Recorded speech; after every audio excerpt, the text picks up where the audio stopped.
Now let us talk about the automated storage and retrieval systems, which are also known as ASRS systems. An automated storage and retrieval systems are operated by computers. ASRS typically operate in a high bay warehouse. High bay warehouse, what is a high bay warehouse? High bay warehouse is the one in which the vertical length is more than 45 meters. So you can stack different pallets in vertically.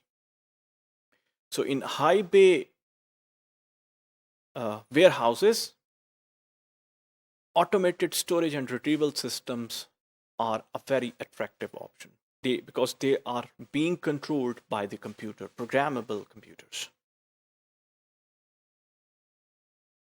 The cranes, and normally in such kind of warehouses, you would have a very wide aisles.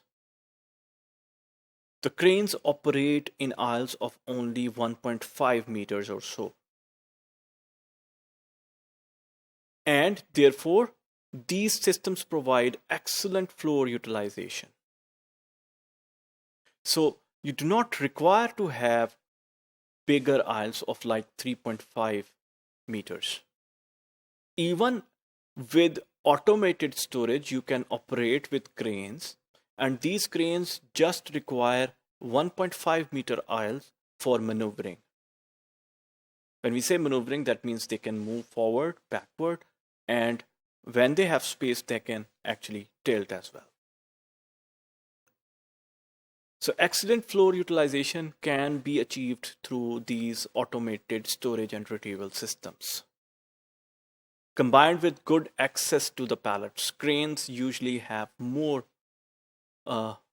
reliability in terms more than the forklifts.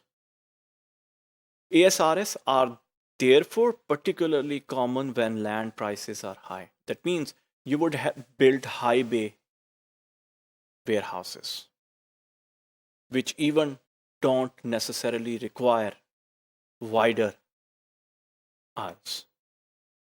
So you would be utilizing the vertical length of that warehouse.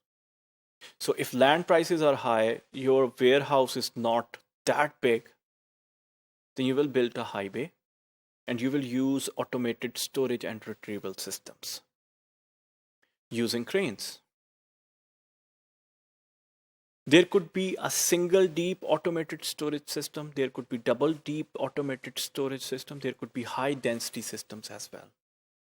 So whatever was for the manual storage, that was high deep stacking, single deep stacking, double deep stacking, same can be done for the automated storage and retrieval systems. Thank you.